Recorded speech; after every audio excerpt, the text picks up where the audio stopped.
अस्सलाम वालेकुम। मैं रशीद, आप हमारा यूट्यूब चैनल देख रहे हैं रशीद व्लॉग। मैं अल्लाह ताला से उम्मीद करता हूँ आप ठीक होंगे, खैरियत से होंगे।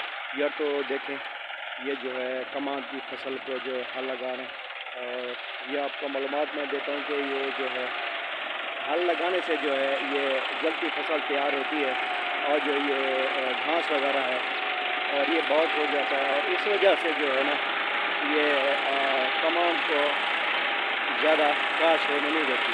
तो ये और देखें,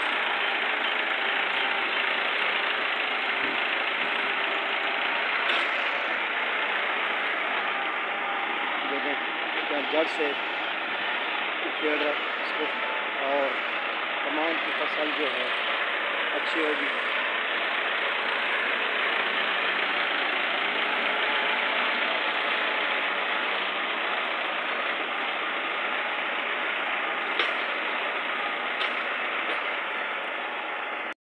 देख सकते हैं आप, ये फुल माहौल है गांव का, और ये है कमान की फसल चारों तरफ से, और कपास है।